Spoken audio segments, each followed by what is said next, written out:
Hey there, welcome back. Tonight we're stepping into a world that Hollywood got completely wrong. The real Wild West. Not the romanticized version with noble cowboys and heroic showdowns, but the brutal, unforgiving reality where your chances of seeing tomorrow were never guaranteed. You might think you're tough enough to handle frontier life. After all, how hard could it be? But here's what they don't tell you about the 1870s American West. It wasn't just dangerous. It was designed to break you. The smell alone would knock you unconscious. The water could kill you faster than any gunslinger. And that rugged individualism everyone talks about. It was really just a polite way of saying you're completely on your own. But before we dive into this journey through America's most brutal chapter, I'd love it if you could hit that like button. It genuinely helps more than you know. And if you're new here, consider subscribing. I'm always curious about our global community, so drop a comment letting me know where you're listening from and what time it is there. It's fascinating to see how these stories connect us across time zones. Now, dim those lights. Maybe turn on a fan for that gentle background hum, and let's settle in together. Tonight, you're going to discover why the average person today, with all our modern comforts and medical knowledge, wouldn't last even 12 hours in the real Wild West. We'll uncover the deadly secret hiding in every glass of water, the horrifying reality of frontier medicine that made patients pray for death, and the shocking truth about what people actually ate that would make your stomach turn. You'll learn why entire towns would vanish overnight, how children as young as 6 became hardened laborers, and the disturbing reason why so many settlers simply disappeared into the prairie, never to be seen again. But most unsettling of all, we'll explore the dark psychological toll that broke even the strongest minds. A phenomenon so common, they had a name for it, though we'll save that revelation for later in our journey. So take a deep breath, because you're about to experience the American frontier, as it really was, raw, desperate, and absolutely unforgiving. Chapter 1, The Awakening. Congratulations, you've just opened your eyes in the American Wild West of 1870. The first sensation isn't sight or sound, it's smell, and it hits you like a physical assault. This isn't the crisp mountain air or earthy prairie breeze you might imagine. This is something far more primitive and overwhelming. The thick, suffocating stench of unwashed human bodies mingles with the sharp bite of animal waste. There's something else too, something that makes your stomach clench. The unmistakable odor of raw sewage and decay hanging heavy in the morning air. You see, bathing in the Wild West wasn't a daily ritual, or even a weekly one. Most settlers considered a thorough wash a monthly luxury, and that's being generous. Some folks went entire winters without seeing soap and water meet their skin. Water was precious out here. Liquid gold, and using it to clean yourself seemed wasteful when you needed every drop for drinking and cooking just to stay alive another day. As you try to sit up, your body screams in protest. Every muscle aches with a deep, bone-weary exhaustion that no amount of rest seems to cure. Your bed, and we use that term loosely, is nothing more than a straw-filled mattress that crinkles and shifts beneath you. But that's not the worst part. The worst part is feeling something small and determined crawling across your skin. Bedbugs. Thousands of them, making their home in that straw, feasting on you night after night. They're as much a part of frontier life as beans and hardtack, and there's absolutely nothing you can do about them except scratch until you bleed. Life in the 1870s frontier was built on one principle: constant, back-breaking labor from the moment the sun touched the horizon until long after it disappeared. There were no weekends, no vacation days, no concept of work-life balance. Whether you were a farmer wrestling with unforgiving soil, a miner descending into death traps carved from rock, or a ranch hand managing livestock that could kill you with a kick, your body was your only tool. And like any tool used beyond its limits, it broke down fast. Imagine spending 14 hours plowing fields with nothing but muscle and determination. Picture hauling water from distant wells, bucket after bucket, hundreds of pounds per day. Think about chopping wood in freezing temperatures until your hands crack and bleed, or working deep underground in mine shafts where the air itself could suffocate you. This wasn't temporary hardship. This was every single day. The human body wasn't designed for such punishment, and it showed. Men in their 30s walked with the hunched backs and arthritic joints of the elderly. The average lifespan hovered around 35 years, and that was if you were lucky. But here's something that would shock you even more than the physical demands: the complete absence of basic comfort. Standing on the dusty floor of your cabin, you immediately notice the bitter chill seeping through every crack and gap in the walls. If it's winter, the temperature inside might be 20 degrees below freezing. That fireplace you see? You probably let it burn down overnight to save precious fuel. There was no such thing as central heating, thermal underwear, or even properly insulated walls. And if it happens to be summer, well, prepare yourself for heat that would make a modern sauna feel refreshing. You'll sweat through every piece of clothing you own, with no escape, no air conditioning, no relief except the faint hope of an evening breeze. Speaking of clothing, forget everything you think you know about comfort. Men typically owned maybe 2 complete sets of clothes: rough canvas or denim pants that chafed against the skin and cotton shirts that felt more like burlap. Women had it even worse, wrapped in multiple layers, regardless of temperature. Chemises, corsets, petticoats, and long dresses that dragged in the dirt and absorbed every speck of dust and filth. Everything was scratchy, ill-fitting, and rarely cleaned. Those elegant outfits you've seen in Western movies? Pure Hollywood fiction for the average frontier family. But nothing, and I mean nothing, could prepare you for what passed as breakfast in the Wild West. Chapter 2. The First Meal of Survival. Your stomach growls, a hollow, desperate sound that reminds you it's time for the first meal of the day. But here's your first harsh lesson in frontier reality. You don't eat what you want. You eat what won't kill you today, and you're grateful for it. Hope you like beans, biscuits, and coffee, because that might be every meal for the next decade. The Wild West diet was a monotonous march of the same foods, day after day, chosen not for taste but for one crucial factor. They didn't spoil quickly enough to send you to an early grave. Fresh fruits and vegetables?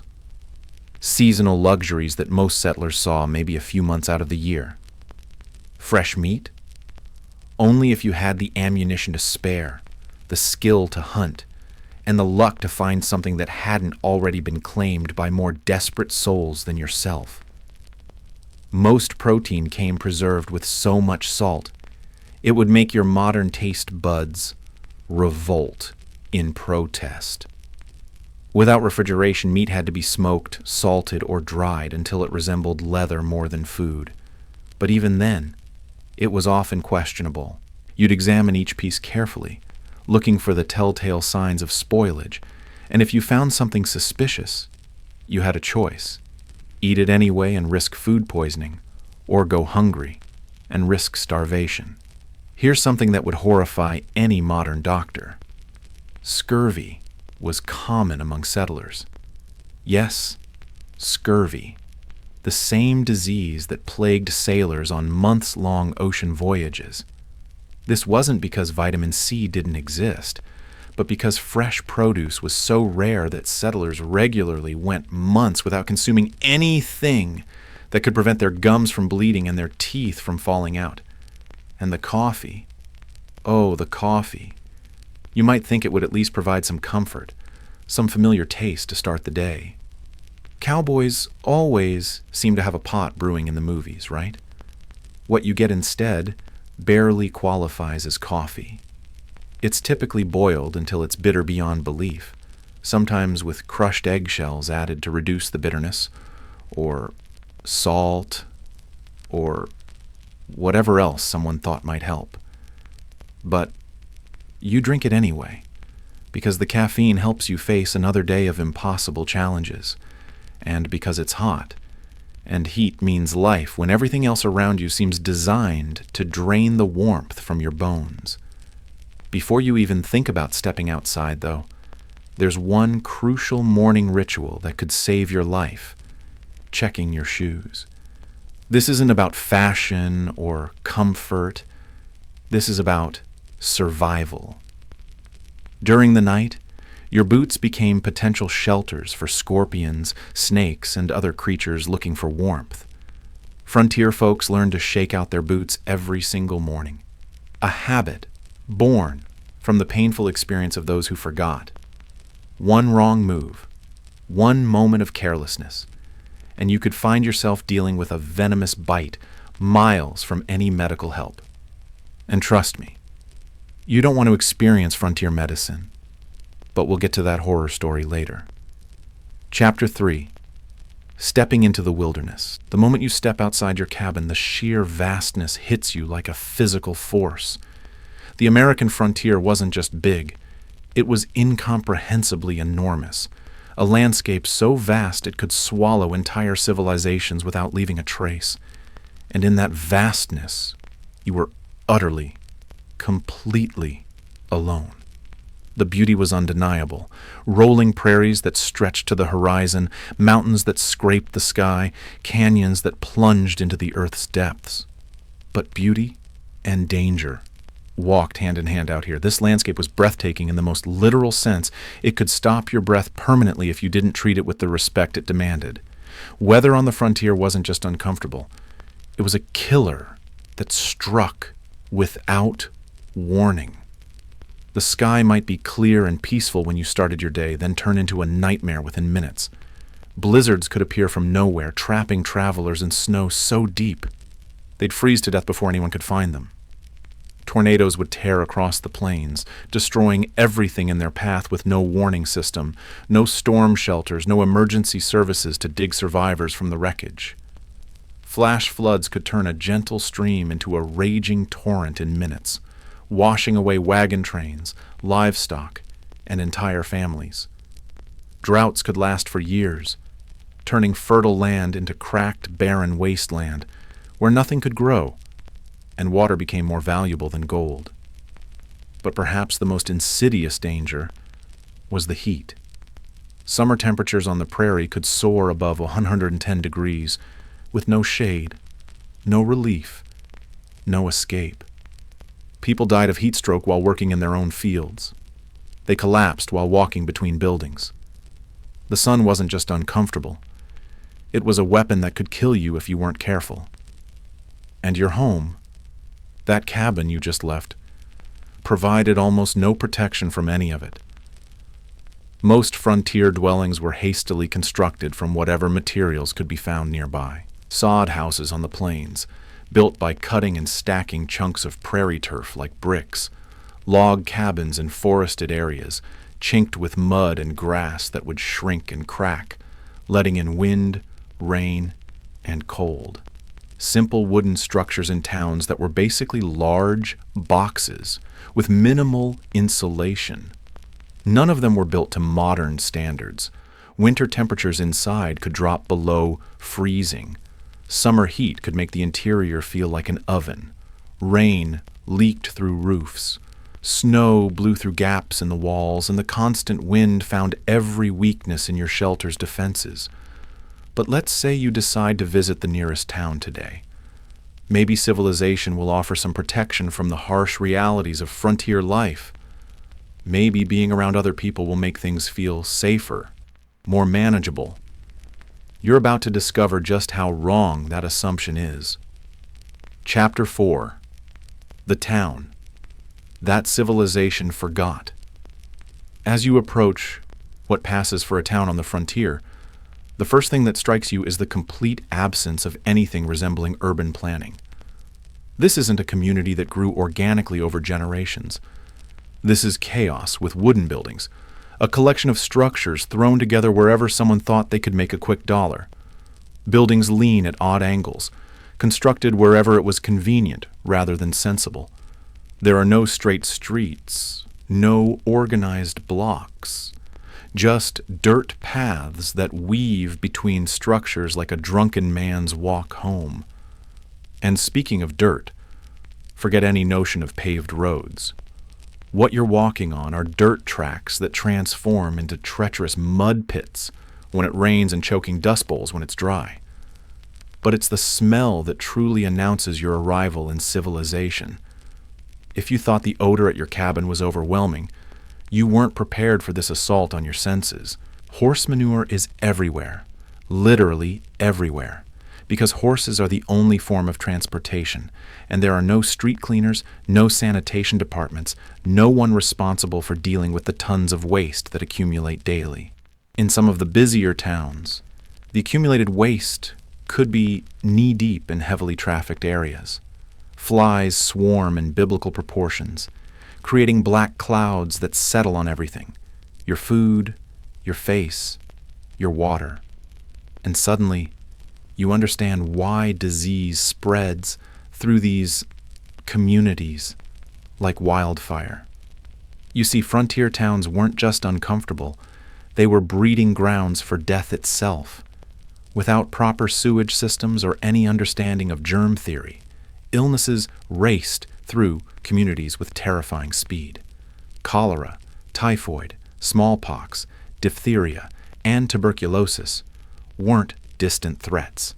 They were constant, invisible predators, stalking every street, every building, every conversation. An outbreak could wipe out half a town in a matter of weeks. Entire families would disappear overnight. Children would be playing in the morning and dead by evening.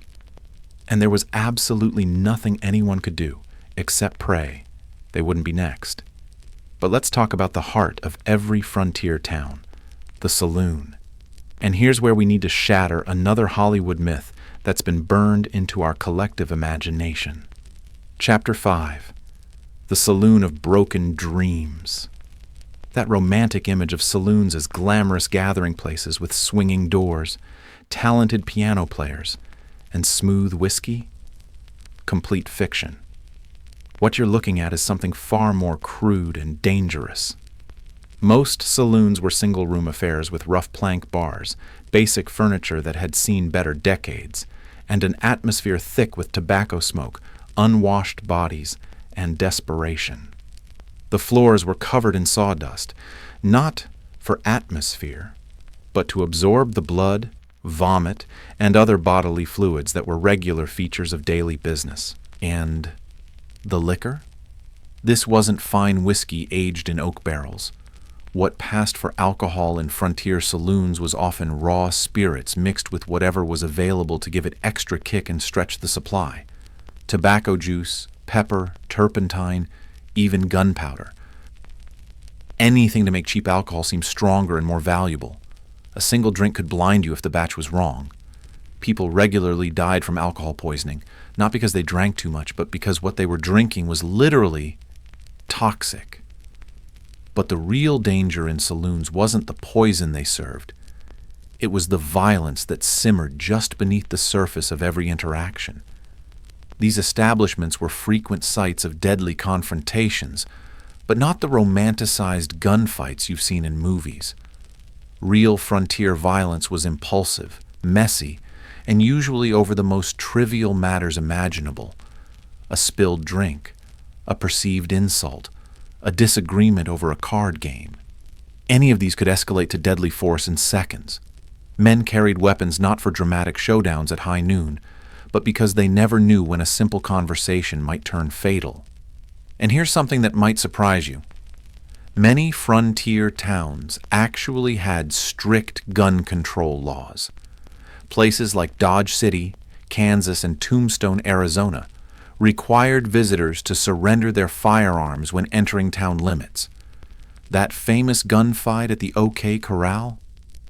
It actually started because the Clanton gang refused to comply with Tombstone's weapons ordinance. The truth is, those dramatic quick-draw duels in the middle of the street were exceedingly rare. Most shootings were ambushes, robberies gone wrong, or drunken arguments that spiraled out of control. Real frontier violence was sudden, chaotic, and completely lacking in honor or fairness. But if you thought the violence was bad, wait until you experienced frontier medicine. Chapter 6. The Doctor will see you now, if you're lucky. Walking past the local doctor's office, if the town was fortunate enough to have one, you'd encounter something that would make modern emergency rooms look like luxury spas. Medical care in the 1870s frontier would horrify anyone accustomed to modern health care. Most frontier doctors had little to no formal training. Maybe a brief apprenticeship with another barely trained practitioner, or a few months at a medical college that taught theories dating back to medieval times. Their understanding of medicine was based on concepts like humoral balance, the idea that illness was caused by imbalances in bodily fluids that needed to be corrected through bleeding, purging, or other treatments that often killed patients faster than the original disease. Surgical procedures were performed without anesthesia beyond whiskey or laudanum, if you were lucky enough to get either. Sterilization was virtually unknown. Doctors would perform surgery with instruments that might be wiped clean, but were never properly sterilized, leading to rampant post-surgical infections that killed more patients than the original injuries. Something as simple as an infected cut could lead to amputation or death. Broken bones might never heal properly, leaving people with chronic pain and permanent disabilities. And the treatments? They often did more harm than good. Bloodletting was still common practice, literally draining blood from patients who were already weak from illness or injury. Mercury compounds were prescribed for everything from headaches to syphilis, slowly poisoning patients with toxic heavy metals. Arsenic was considered a cure-all, administered in doses that would cause long-term organ damage even if they didn't kill immediately. But perhaps no aspect of frontier medicine was more terrifying than childbirth. Women faced mortality rates that would shock modern sensibilities, approximately 1 death for every 100 births, and in remote areas, the numbers were even higher. Many women approached each pregnancy knowing it might be their last experience on Earth. Without prenatal care, complications weren't identified until labor was already underway. Breech births, hemorrhaging, and other emergencies that modern medicine handles routinely often resulted in the death of mother, child, or both. The crude instruments and techniques used during difficult deliveries were often more dangerous than the complications they were meant to address. Men's diaries and letters from the period frequently mention the heartbreaking reality of raising children alone after losing wives in childbirth. It was so common that communities developed informal networks to care for orphaned children because every family expected to either lose a mother or take in children whose mother hadn't survived. The psychological impact on women was immense. They lived with the constant knowledge that pregnancy might be a death sentence. Yet they had little control over when or how often they became pregnant. This fear, combined with the isolation and harsh living conditions, contributed to what we'll discuss later, a psychological phenomenon that affected thousands of frontier settlers. Chapter 7. The Meal That Might Kill You. Your stomach growls again, reminding you that it's time for the midday meal. You make your way to what passes for a restaurant, likely just an extension of someone's home where meals are served for a fee. But don't expect anything resembling modern food safety standards. The meal that arrives bears little resemblance to anything you'd recognize as appetizing. The meat is tough, often spoiled despite heavy smoking or salting that gives it a taste more chemical than natural. Vegetables, when available, have been boiled into gray, mushy submission. Everything has a slightly suspicious odor that you learn to ignore because the alternative is starvation. Food safety standards simply didn't exist. Dysentery and food poisoning weren't occasional illnesses. They were regular features of frontier life. People expected to get sick from their meals and planned accordingly, always keeping remedies on hand for the inevitable stomach troubles that would follow any significant meal. But while you're eating this questionable food, you can't help but overhear the conversations around you. And what you hear reveals just how dangerous life beyond the town's borders really is. People are talking about recent attacks by outlaw gangs, the dangers of traveling alone, and the constant threat of violence that hangs over every decision to leave the relative safety of town. While Native American conflicts get most of the attention in later stories, the truth was that settlers and the U.S. military were far more likely to be the aggressors in these encounters. But outlaws, they were a genuine immediate threat, particularly in remote areas. Law enforcement was virtually non-existent. A single sheriff might be responsible for thousands of square miles, making regular patrols impossible. Justice was often handled through vigilante action rather than formal legal proceedings, and frontier justice was swift and brutal. If you were accused of horse theft or cattle rustling, whether you were guilty or not, you might find yourself hanging from a tree before the sun set. The concept of innocent until proven guilty was a luxury these communities couldn't afford. Chapter 8. The Economics of Desperation. After lunch, you decide to visit the local general store to stock up on supplies, and that's when you get your first real education in frontier economics. The prices are absolutely shocking by modern standards. Basic necessities cost far more on the frontier than back east, due to the difficulty and expense of transportation. A simple can of peaches might cost the equivalent of $20 in today's money. Coffee beans were worth their weight in silver. Sugar was so expensive that most families used it only for special occasions, if they had access to it at all. Many settlers spent virtually every penny they earned just on essential supplies, with nothing left over for comfort or luxury. The general store wasn't just a place to shop. It was a lifeline that determined whether you'd survive the next month. But the store also offers a glimpse into another harsh reality of frontier life: the crushing isolation. Mail delivery was infrequent and unreliable. Letters might take months to reach their destination, if they arrived at all. Newspapers were weeks or months out of date when they finally made it to frontier towns. Information traveled at the speed of horses and wagons, which meant that news from the outside world was always ancient history by the time it arrived. Many settlers went years without contact with family back east. Some never saw their relatives again after moving west. This isolation wasn't just inconvenient. It was psychologically devastating.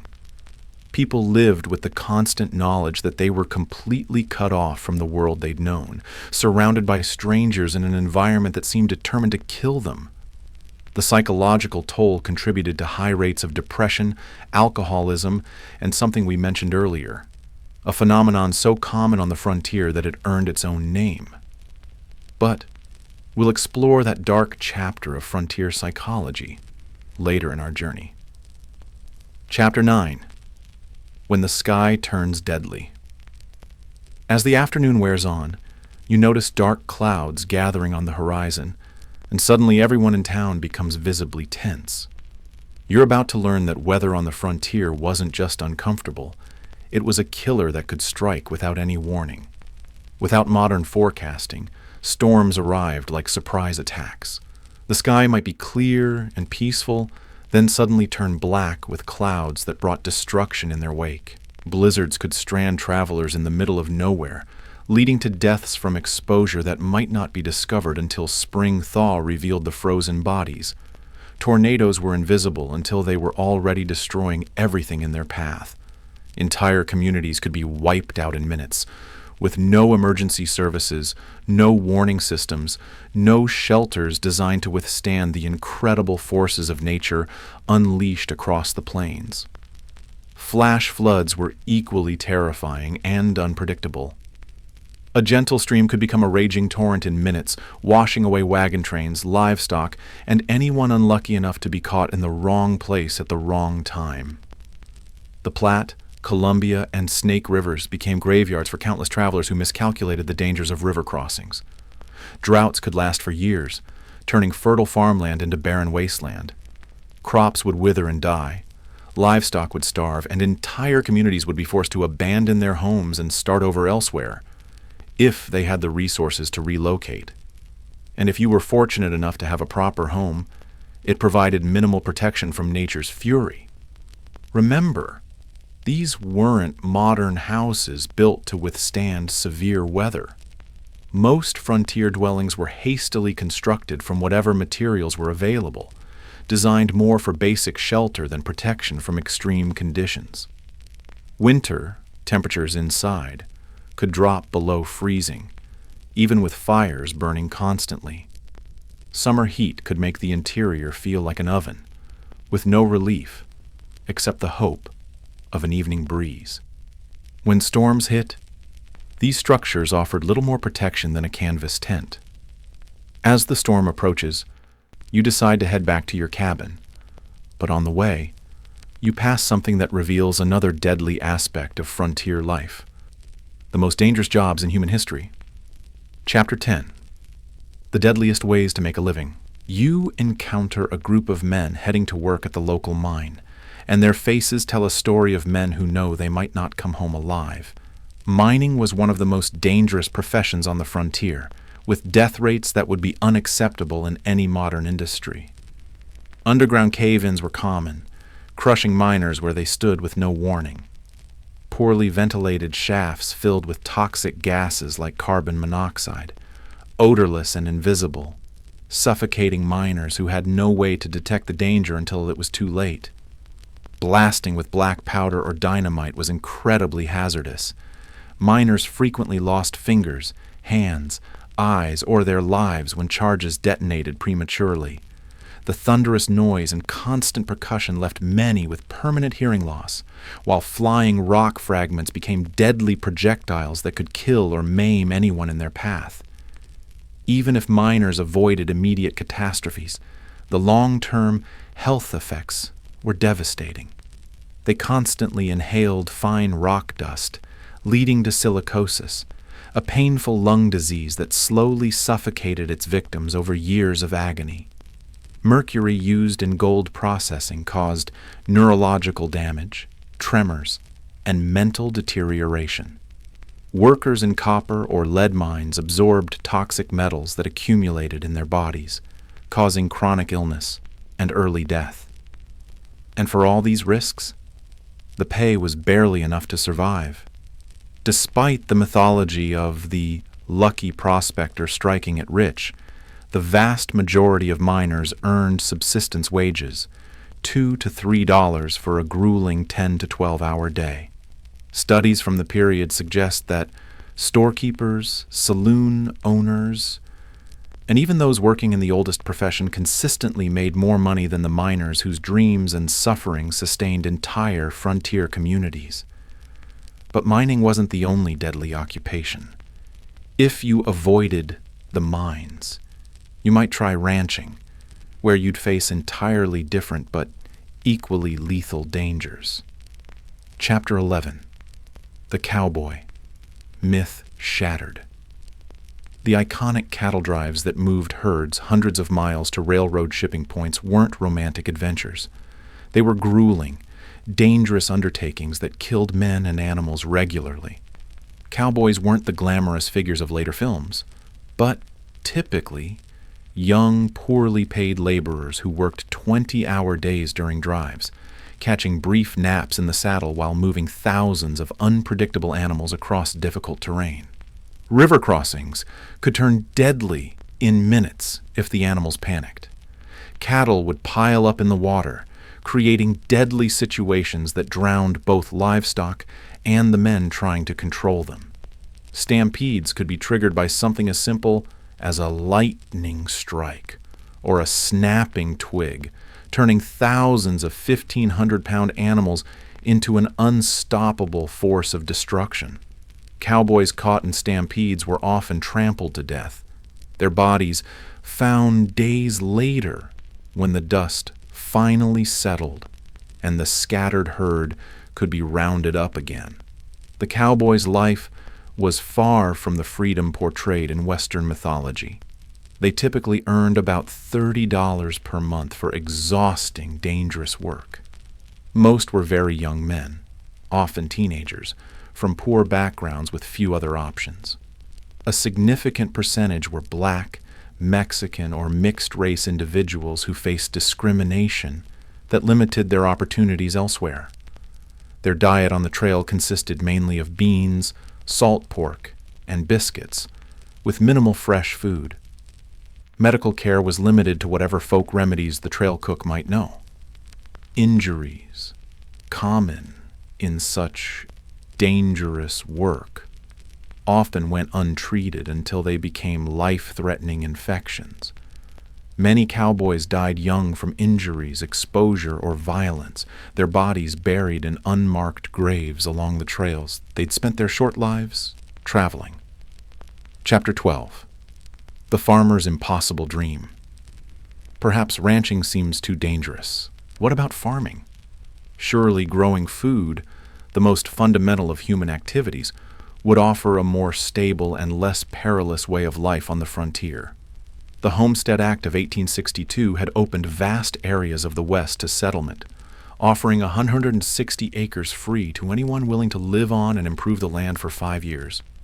It seemed like an incredible opportunity, a chance for people with little money to become landowners and build independent livelihoods. The reality proved far more challenging than the promise. First, 160 acres might sound substantial, but in the arid regions that comprised much of available land, it was often insufficient to support a family. Traditional Eastern farming methods failed completely in environments where rainfall was a fraction of what pioneers expected. Many settlers had no knowledge of the dry farming techniques necessary for success in these harsh conditions. Starting a frontier farm required tremendous physical labor that would destroy your body within years.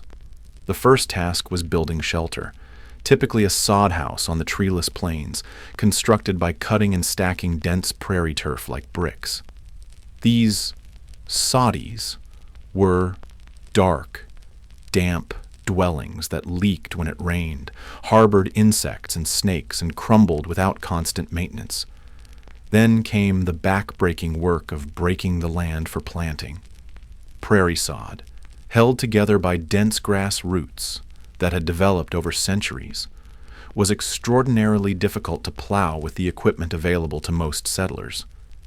It could take a year or more just to prepare a few acres for planting, and the work was so physically demanding that it permanently damaged many farmers' bodies.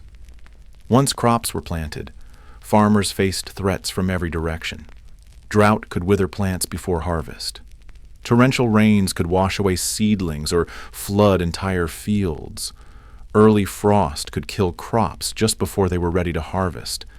And then there were the grasshoppers. These insects descended in biblical swarms, consuming everything green in their path and sometimes even eating the wooden handles of tools left in fields. They could destroy an entire season's work in a matter of hours, leaving families facing starvation with no recourse and no compensation. But perhaps the cruelest aspect of frontier farming was what happened when everything went right. Even successful harvests faced economic obstacles that could destroy families financially. Transportation to markets was difficult and expensive. Without refrigeration, Perishable products had to be sold quickly or preserved using methods that reduced their value significantly.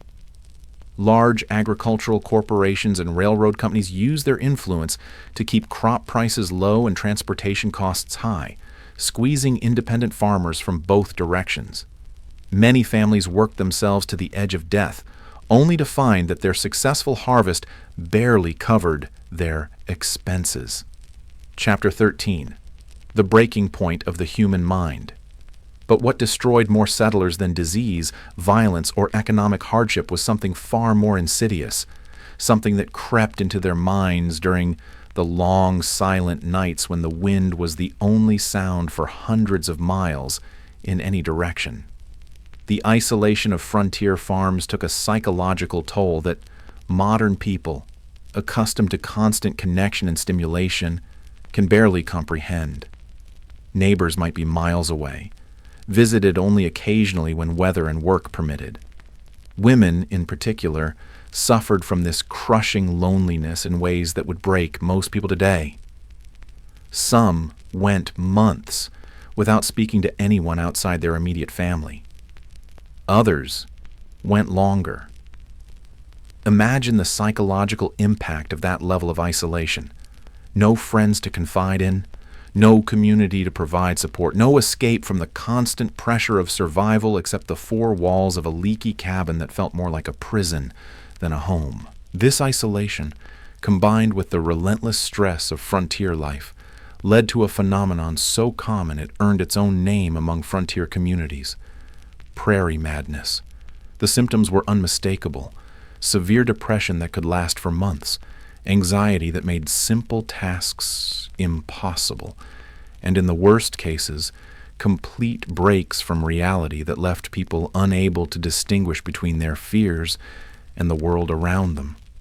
Some affected individuals became violent toward their own family members, turning on the people they loved most because their minds could no longer process the constant stress and isolation.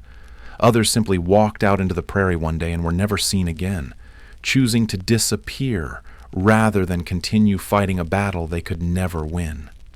Still, others abandoned their homesteads entirely and returned east, leaving behind everything they'd worked for, because they couldn't endure another day of the psychological torture that frontier life had become. The really heartbreaking part? Many of these people had been perfectly stable, mentally healthy individuals before they came west. The frontier didn't just attract the unstable, it created instability in minds that had never experienced such complete disconnection from human society. And children. Children suffered in ways that would horrify modern child psychologists. Chapter 14. Childhood in a World Without Childhood. If you had been born in the Wild West rather than just visiting it, your childhood would have ended before your 7th birthday. Not metaphorically, literally. Childhood, as we understand it today, simply didn't exist on the frontier. Children as young as 6 were expected to contribute meaningful work to family survival. Not educational chores designed to teach responsibility, but essential economic contributions that could mean the difference between life and death for the entire family. Young children minded livestock that could kill them with a kick, gathered eggs from aggressive birds, picked vegetables while avoiding venomous snakes, and watched younger siblings while parents worked. By age 10 or 12, most frontier children worked alongside adults at nearly adult capacity. Boys followed fathers into fields, barns, or workshops, learning skills through direct participation rather than formal education. They handled dangerous equipment, worked with unpredictable animals, and made decisions that could have life or death consequences. Girls worked with mothers, learning not simple housekeeping but the complex production of essential goods, making clothing from raw materials, preserving food for winter survival, creating candles and soap, managing household finances, and often serving as midwives for neighbors during childbirth. This early transition to adulthood extended to every area of life. Children weren't sheltered from harsh realities. They witnessed deaths, lots of deaths. They watched animals being slaughtered for food, attended funerals of siblings and neighbors, and learned to accept violence and tragedy as normal parts of existence. Education, as modern people understand it, was limited and inconsistent. In established towns, schools might operate for a few months each year, typically during winter when agricultural work was minimal. One teacher sansaksi offatsasas barely educated themselves might be responsible for students ranging from 5 to 17 years old, all studying in a single room with minimal supplies. Buildings were poorly insulated, leading to freezing conditions in winter and stifling heat in warmer months. Supplies were minimal, perhaps a few shared textbooks, slates for writing that had to be constantly erased and reused, and paper that was treated as a precious resource because it was so expensive. Corporal punishment was the standard disciplinary approach. Children were whipped or beaten for infractions as minor as whispering or failing to memorize assigned material. In more remote areas, formal schooling might not exist at all, leaving children with only the most basic literacy skills, if they were lucky. But perhaps nothing illustrates the harsh reality of frontier childhood more clearly than the mortality rates. Approximately 1 in 4 children died before reaching adulthood, with the highest risk in the first 5 years of life. Diseases that modern medicine easily prevents or treats: measles, diphtheria, scarlet fever, whooping cough, routinely killed or permanently disabled young children. Accidents claimed many more, as child safety was a foreign concept in an era where survival demanded constant risk-taking. Children fell into wells, were trampled by livestock, burned in fires, drowned in streams, or simply disappeared into the vast wilderness, never to be found. The psychological impact on both children and parents was immense. Most children grew up watching siblings die. Parents expected to lose children and often gave the same name to a subsequent child if an older sibling died young, a practice that seems strange today, but reflected the different relationship with mortality in an era when death was an everyday presence. Children learned early that life was fragile, temporary, and often unfair. They developed a hardness and resilience that allowed them to function in impossible circumstances, but at a psychological cost that shaped their entire approach to relationships, risk, and survival. Chapter 15. The Trail of Broken Dreams. But let's say you decide your current situation isn't working. Maybe you've heard stories about opportunities in California or Oregon, tales of fertile land and gold waiting to be claimed. You decide to join one of the wagon trains heading west on the famous Oregon Trail. You are about to embark on what historians sometimes called the nation's longest graveyard. This 2,000-mile journey was one of the most perilous undertakings of the 19th century. Of the approximately 400,000 people who attempted it between the 1840s and 1860s, an estimated 1 in 10 didn't survive to reach their destination. Think about that statistic for a moment. A 10% mortality rate for what was supposed to be a journey toward a better life. Some historians estimate that an average of 10 to 15 people died for every mile of the trail. That's a grave approximately every 350 feet for 2,000 miles. The trail was literally lined with makeshift crosses, stone markers, and hastily dug graves, many without names because families were forced to bury their loved ones and continue their journey immediately. There was no time for extended grief on the Oregon Trail.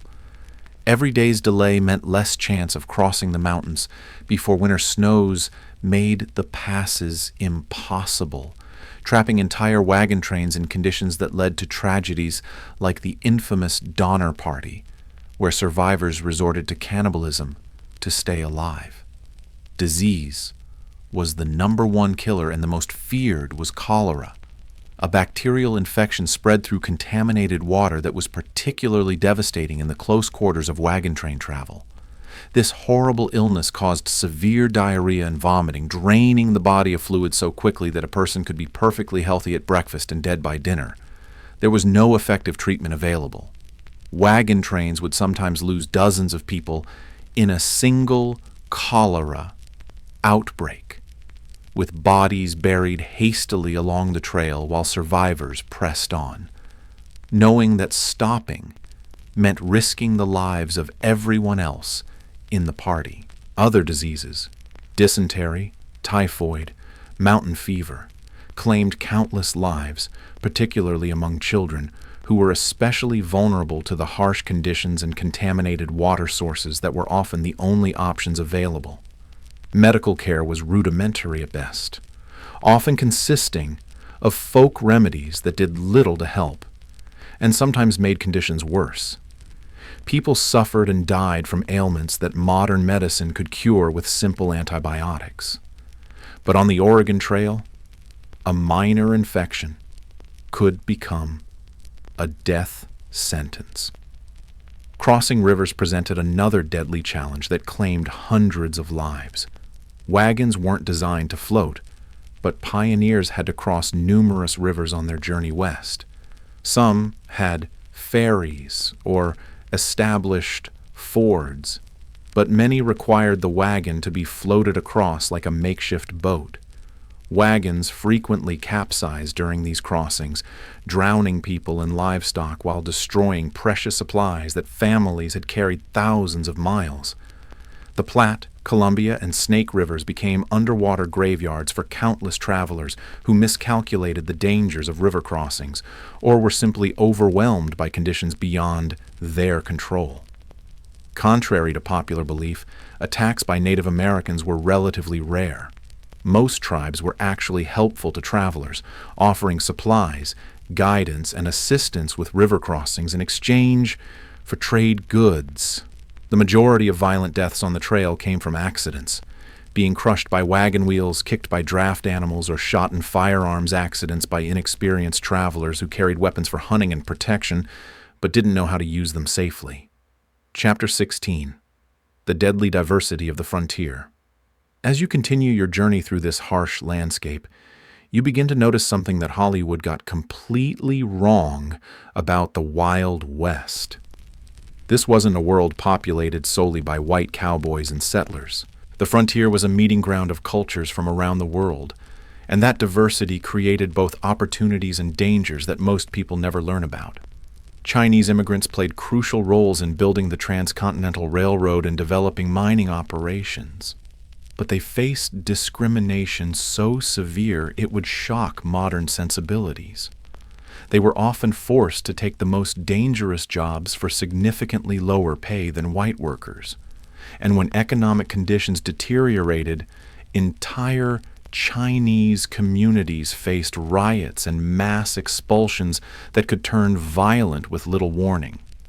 The Chinese Exclusion Act of 1882, the first major American law restricting immigration based on nationality, grew directly from anti-Chinese sentiment that had festered for decades in Western territories.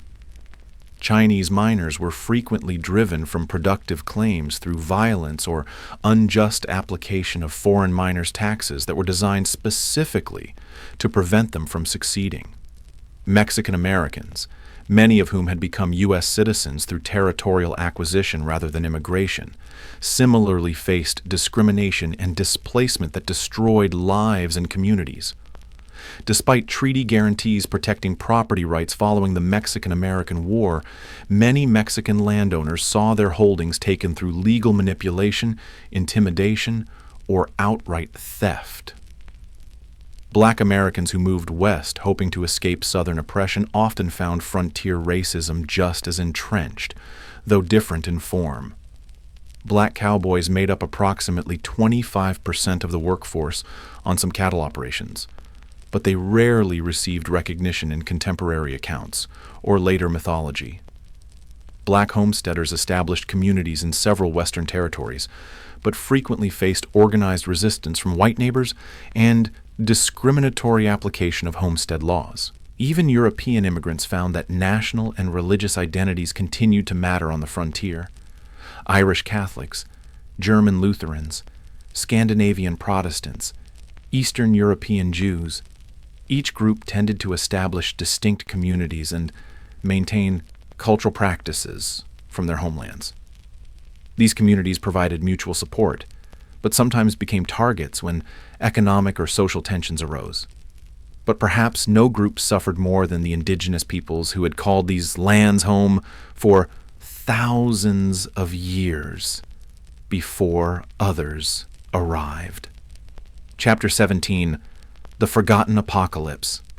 For Native American nations across the West, the expansion of white settlement wasn't just displacement, it was apocalypse. Not just physical removal, but the complete collapse of economic systems, spiritual practices, and cultural identities tied to specific landscapes and resources that had sustained their peoples for countless generations. The numbers tell a story of systematic destruction that rivals any genocide in human history. The indigenous population of North America, once numbering perhaps 15 million people, had been reduced to fewer than 300,000 by 1900. Disease, warfare, forced relocation, and the deliberate destruction of food sources, particularly the buffalo, decimated entire nations and cultures. The near extinction of the American buffalo wasn't an accident or an unintended consequence of westward expansion. It was deliberate policy encouraged by the U.S. government as a way to deprive Plains Indian tribes of their primary resource and force them onto reservations. General Philip Sheridan, a key military leader in the Plains Indian Wars, reportedly stated, "Let them kill, skin, and sell until the buffalo is exterminated. It is the only way to bring lasting peace and allow civilization to advance." Whether or not he spoke these exact words, they accurately reflected government policy of the era. In the 1700s, an estimated 30 to 60 million buffalo roamed North America. By 1884, fewer than 1,000 remained. This wasn't hunting for food or hides. This was environmental warfare designed to break indigenous resistance by eliminating their way of life. The reservation system itself represented cultural destruction on a massive scale. Native children were forcibly removed from their families and sent to boarding schools designed to kill the Indian and save the man. As Captain Richard H. Pratt, founder of the Carlisle Indian Industrial School, infamously stated, "These children had their hair cut short, were forbidden from speaking their native languages, practicing their religions, or maintaining any connection to their cultural identities." The intergenerational trauma from these policies continues to affect Native communities today, creating psychological wounds that persist across generations. Armed resistance against American expansion almost invariably ended in defeat, though some groups maintained independence longer than others. The Battle of the Little Bighorn in 1876, where combined Lakota, Northern Cheyenne, and Arapaho forces defeated Lieutenant Colonel George Armstrong Custer's 7th Cavalry, represented one of the last major indigenous victories.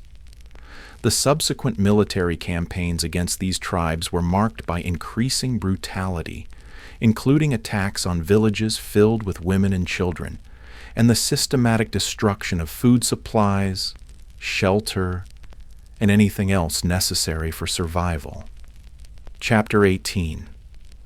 The Women Who Built the West. But perhaps no group's experience was more distorted by later mythology than the women of the frontier. Far from the helpless characters portrayed in Western movies, frontier women performed incredibly demanding physical labor while navigating social expectations that would be unthinkable today. On homesteads and farms, women handled not only traditional domestic duties, cooking, cleaning, childcare, making clothing, but also worked in fields, tended livestock, and defended the home when necessary. Their workday typically started before dawn and ended well after dark, with few, if any, days of rest throughout the year. A frontier woman might plow fields in the morning, deliver a neighbor's baby at midday, fight off predators threatening the livestock in the afternoon, and still prepare meals and care for her own children throughout the day.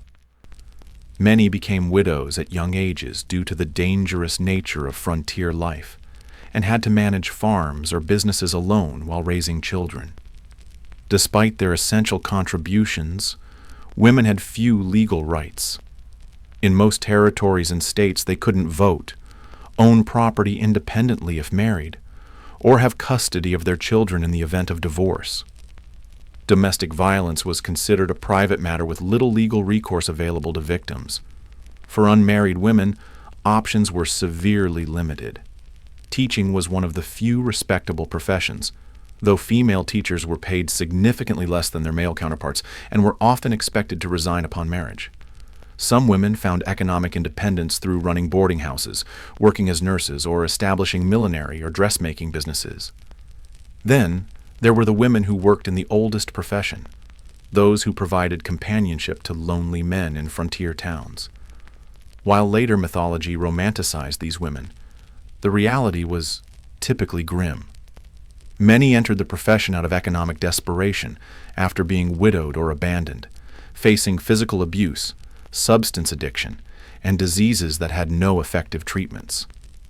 Even those who managed to earn substantial money found themselves socially ostracized and unable to transition to more respectable positions, trapped by social stigma in a life that offered few alternatives. Some women did find greater freedom on the frontier than they might have experienced back east. The shortage of women in Western territories gave them more marriage options and sometimes better treatment as communities competed to attract and keep female residents. A few territories like Wyoming and Utah granted women voting rights decades before the 19th Amendment, recognizing their essential contributions to frontier development. Chapter 19. The Law of the Gun. As evening approaches and you contemplate finding shelter for the night, you might wonder about law enforcement in this supposedly lawless land. The reality was complex and varied widely by location, but it was far different from the Hollywood version of heroic marshals single-handedly taming wild towns.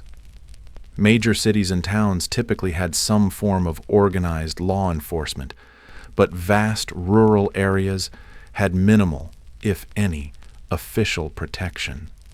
County sheriffs were elected officials responsible for maintaining order across sometimes enormous territories. A single sheriff might be the only law enforcement for thousands of square miles, making regular patrols impossible.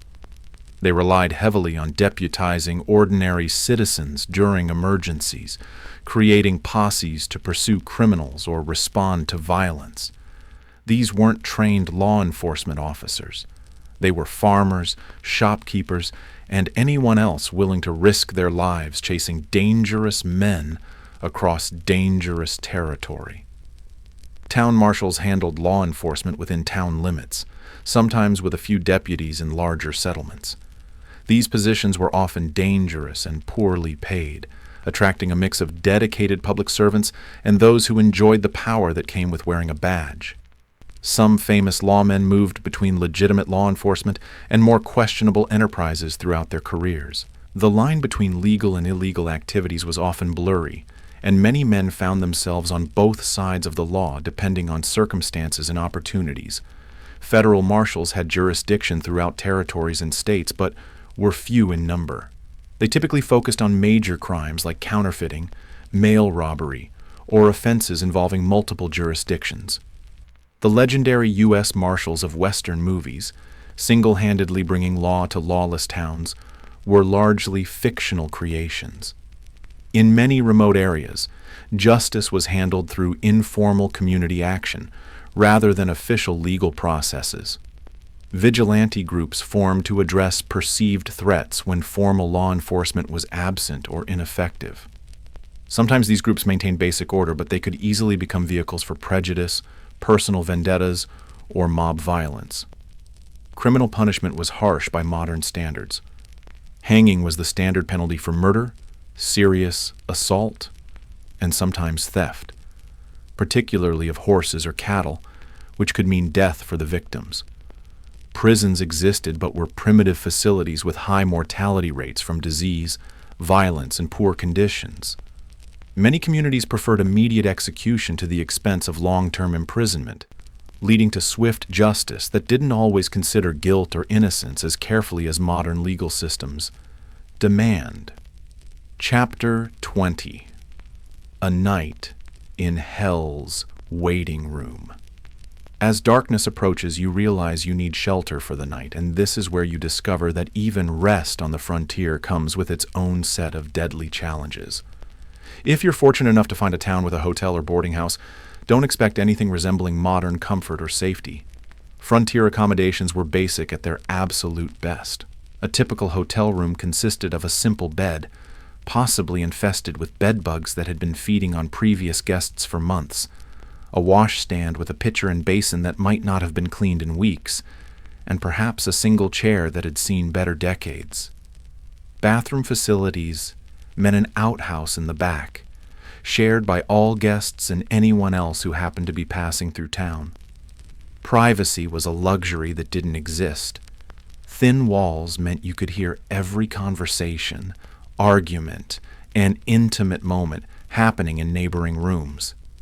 In busier establishments, you might even share a bed with a complete stranger. This wasn't unusual. It was standard practice to maximize capacity during busy periods. The sheets might not have been changed since the previous guests, and lighting was limited to candles or oil lamps that posed a constant fire hazard. A night's lodging cost between 25 cents and $1, depending on the establishment's quality and location. This represented a significant expense for most travelers, equivalent to several hours' wages for an average worker. Many chose to sleep in stables, barns, or simply under the stars to save money, despite the additional risks these options presented. But if you were traveling through more remote areas, camping was your only option. This meant building a fire, assuming you could find enough fuel, preparing a meal from your limited supplies, and sleeping on the ground with minimal protection from elements or wildlife. Proper fire management was literally a matter of life and death. A fire built too large could spark a prairie or forest fire that could consume thousands of acres in hours, taking your life and the lives of anyone else in its path. One built too small might not provide enough warmth during cold nights, leading to hypothermia that could kill you before morning. And then there were the sounds of the frontier night, sounds that would trigger intense anxiety in anyone accustomed to modern urban environments. Coyotes howling in the distance, unfamiliar birds calling, the wind whispering through grass or trees with an almost human voice that could make your imagination run wild with possibilities. For people accustomed to electric lights and the background noise of civilization, the profound darkness and strange sounds of wilderness nights often made sleep impossible. Many travelers spent their nights in a state of constant alertness, jumping at every sound, waiting for threats that might or might not materialize. Native attacks, though rare, often occurred at dawn when travelers were at their most vulnerable. Predators like wolves, bears, and mountain lions might investigate camps looking for food. Venomous snakes and scorpions sought warm places to rest, sometimes including a traveler's bedroll. Even if no actual threats materialized, the psychological stress of constant vigilance took a devastating toll. Frontier diaries frequently mention exhaustion that went beyond physical tiredness, a mental strain from perpetual alertness that left people unable to truly rest, even when they were relatively safe. Chapter 21. The Corporate Conquest. As you settle into whatever shelter you've managed to find, you might notice signs of change happening across the frontier. Changes that would transform the Wild West from a land of individual opportunity into something entirely different and arguably more dangerous. The arrival of railroads in the 1870s and 1880s catalyzed a transformation that few settlers anticipated. The Transcontinental Railroad, completed in 1869, dramatically reduced travel time between east and west from months to days. Subsequent branch lines penetrated previously isolated regions, connecting them to national markets and supply chains. This seemed like progress, but it came with a hidden cost that would destroy the dreams of countless frontier families. Large corporations began moving west, bringing industrial methods and massive capital investment that independent operators couldn't match. Individual miners found themselves unable to compete with mining companies that could afford better equipment, more workers, and political influence. Family farms struggled against agricultural enterprises, operating on vast acreage with economies of scale that made small operations unprofitable.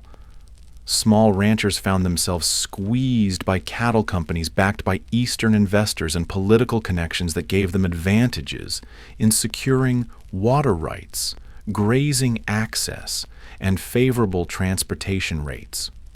Corporate interests increasingly dominated not just economic structures, but political ones as well. Railroad companies, mining conglomerates, timber interests, and large landholders exercised enormous influence over territorial and early state governments. Water rights, mineral claims, grazing access, and timber concessions were allocated through processes that typically favored those with financial and political power, rather than small operators or community interests. This transition from frontier individualism to corporate control wasn't just economic, it was cultural. The rough-edge mining camps and cattle towns gradually acquired institutions that signaled connection to wider society: banks, schools, churches, newspapers, theaters, and fraternal organizations. Streets were surveyed and sometimes paved. Wooden structures were replaced with brick and stone buildings. Local governments enacted ordinances regulating behavior that had previously been handled through informal community action. For many who had been attracted to the frontier precisely because of its freedom from Eastern constraints, these changes represented the domestication of the wild spaces they had sought. Some continually moved westward ahead of advancing civilization, seeking new frontiers where they could maintain their independence. Others struggled to adapt to increasing regulation, competition, and social expectations that made their way of life increasingly obsolete. Chapter 22: The Birth of American Mythology. As you lie in the darkness, listening to the sounds of this harsh world, you might wonder why Americans, and eventually the world, became so fascinated with a romanticized version of what was clearly a brutal period in human history. What needs did these myths serve, and what truths did they obscure? The answer lies in timing that reveals something profound about human psychology and national identity. The most intense period of Wild West mythology making occurred precisely as the actual frontier was disappearing. Buffalo Bill Cody's Wild West shows began in the 1880s, featuring staged reenactments of Indian battles and stagecoach robberies for Eastern audiences, even as railroads, telegraph lines, and formal governance were integrating Western regions into mainstream American society. These performances weren't meant as accurate historical recreations. They were entertainment that resonated with Eastern ideas about what the West should have been, a testing ground for American virtues of self-reliance, courage, and individualism. The dime novels that popularized exaggerated tales of Western heroes originated not on the frontier but in Eastern publishing houses, written by authors who rarely had first-hand experience of the regions they described.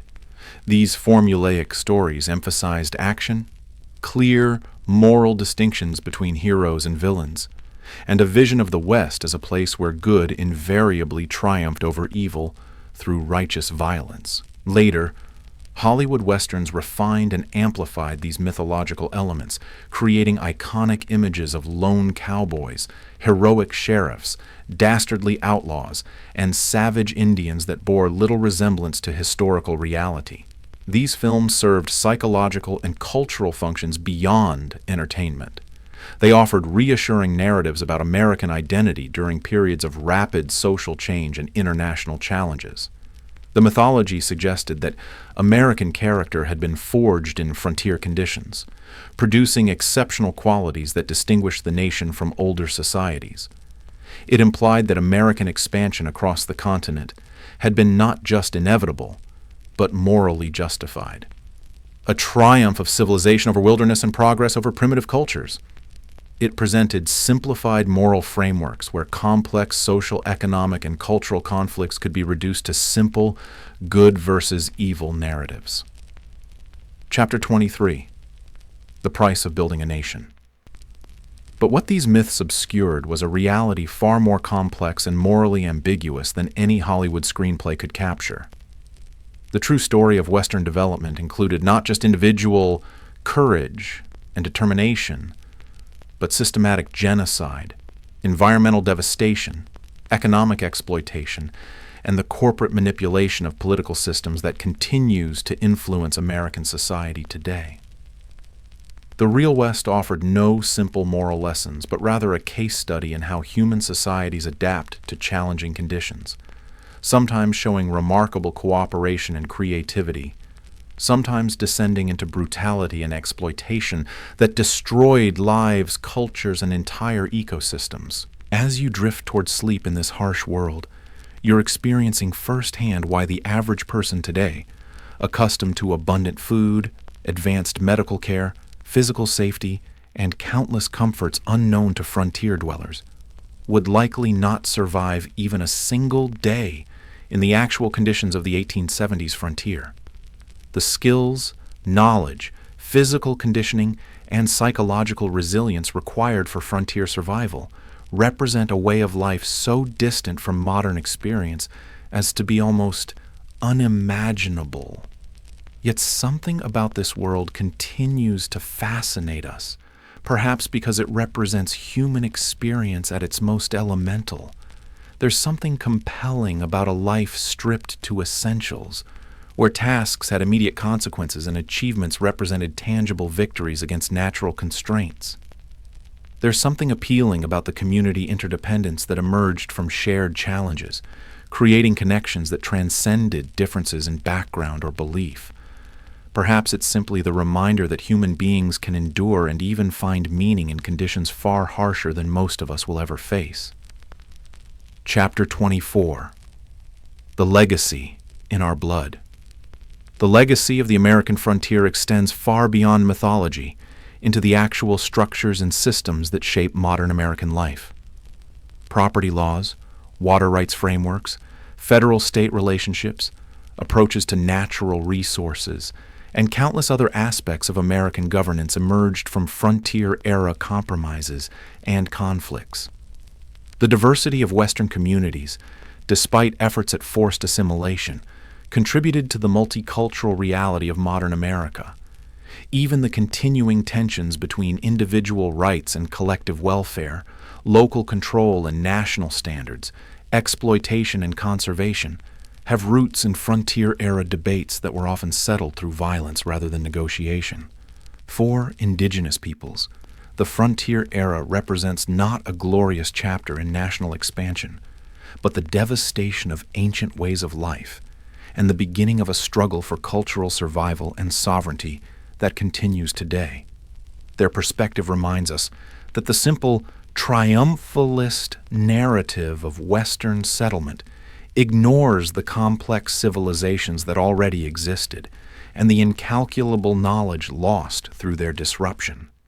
The most accurate understanding of the frontier requires holding multiple perspectives simultaneously, acknowledging both the courage of those who built new communities in challenging conditions and the devastation experienced by those displaced by this expansion.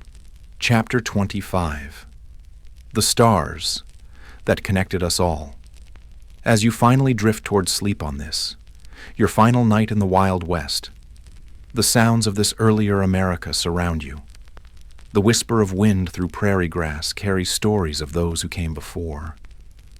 The distant howl of coyotes echoes across landscapes that have witnessed both incredible beauty and unspeakable tragedy.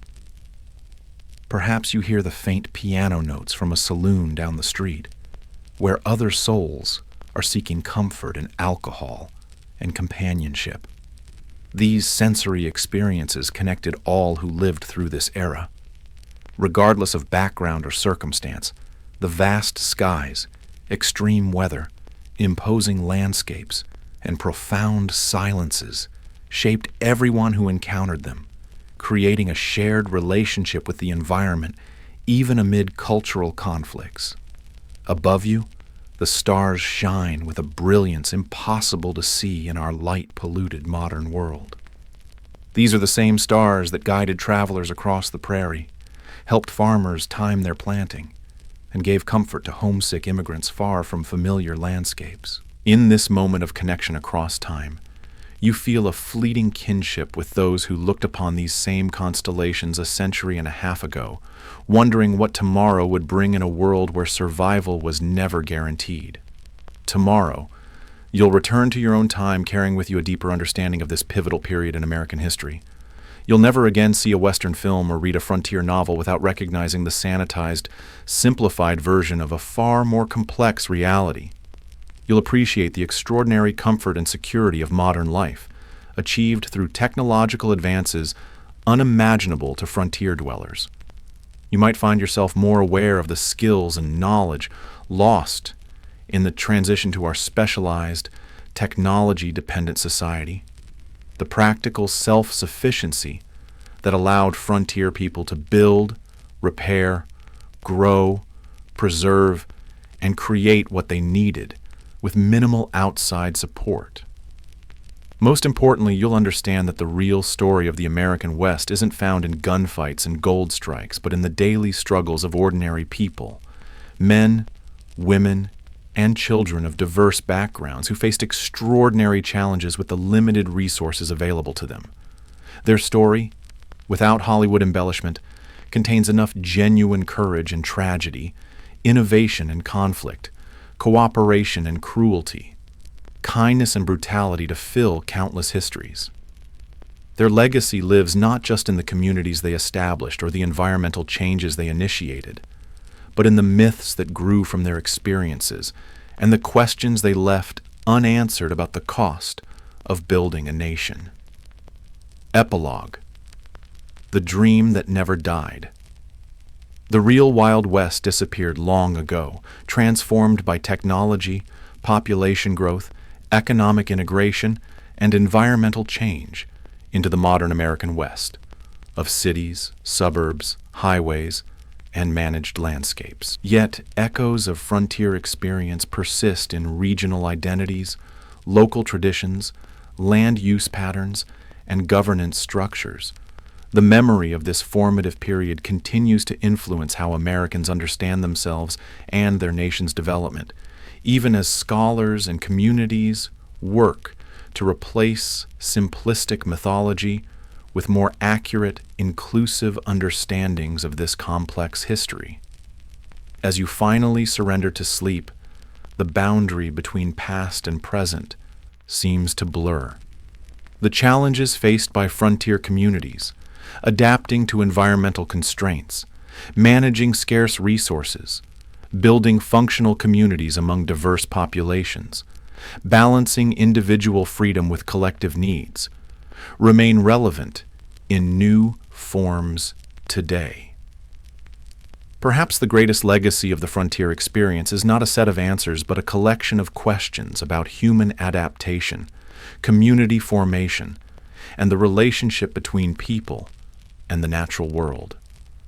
Questions that each generation must answer anew as circumstances change. Sleep comes at last, and with it, dreams of a West both harsh and magnificent, a place where human vulnerability and resilience were displayed in equal measure, where diverse peoples collided and sometimes cooperated in ways that would shape a nation, and where the daily struggle for existence contained moments of transcendent connection with landscapes of breathtaking grandeur. The real Wild West, stripped of romantic illusion, offers a window into human experience at its most elemental, challenging, frightening, and occasionally sublime. It reminds us that the comfort and security we take for granted today was built on the suffering and sacrifice of countless individuals whose names we'll never know, whose stories we'll never hear, but whose courage and determination echo through every modern convenience we barely notice. In the end, perhaps that's the most important lesson of the Wild West. Not that it was a time of heroes and villains, but that it was a time of human beings facing impossible circumstances with whatever strength they could muster. Some succeeded, many failed, but all contributed to building the foundation of the world we inhabit today. And in their struggles, their failures, and their occasional triumphs, we see reflected our own capacity for endurance, adaptation, and hope in the face of challenges that seem insurmountable. The wind whispers one last time across the endless prairie, carrying with it the voices of all those who dared to call the Wild West home. Their stories live on, not in the sanitized myths of Hollywood, but in the deeper truth of human resilience when confronted with the raw, unforgiving beauty of a world that demanded everything and promised nothing in return. Sweet dreams, and may you never forget the price that was paid for the comfortable world you'll wake up to tomorrow.